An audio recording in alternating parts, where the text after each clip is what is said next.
Kannepalli pump హౌజ్ను ప్రారంభం చేస్తే నీళ్లు మొత్తం తెలంగాణలో 7 జిల్లాలకు బ్రహ్మాండంగా నీళ్ళు ఇవ్వచ్చు, సస్యశ్యామలం చేయొచ్చు.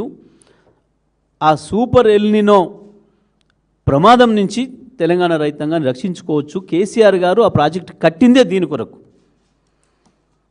కేసీఆర్ గారు కాళేశ్వరం ప్రాజెక్టుని కట్టిందే ఈ కరువు పరిస్థితులు వచ్చినప్పుడు రక్షించుకోవడానికి, ప్రజల్ని కాపాడుకోవడానికి, రైతాంగాన్ని కాపాడుకోవడానికి, తెలంగాణ భూముల్ని కరువు కోరల నుంచి బయటపడించుకోవడం కొరకు.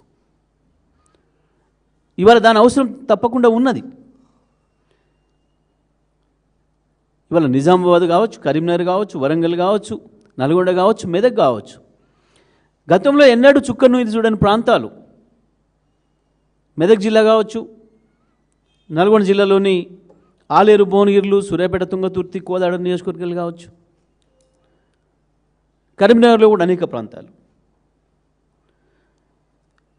ఇవాళ గోదావరి ప్రాంతం కాకుండా ఇతర ప్రాంతంలో ఉన్న ప్రజలకు తెలియదు వాస్తవానికి. గోదావరి పైనుంచి వెళ్ళేదైతే వస్తుందో, కర్ణాటక నుంచి వచ్చేదైతే ఉందో ఆ ప్రాంతానికి నీళ్ళు సహజంగా ఆలస్యంగా వస్తాయి. ఎస్ఆర్ఎస్పికి నీళ్ళు రావడానికి ఆలస్యం అవుతుంది ఎప్పుడైనా సరే. ఈసారి అసలు వచ్చే అవకాశం లేదు అని చెప్తున్నారు. మనకు ప్రాణహిత ఎప్పటికీ కూడా దాని పేరు ప్రాణహిత ఏదైతే పెట్టిరో నిజంగా కూడా అది ప్రాణహిత. అది ఎటువంటి కరువులు వచ్చినా ప్రజల్ని బతికించడానికి ఉపయోగపడే నది.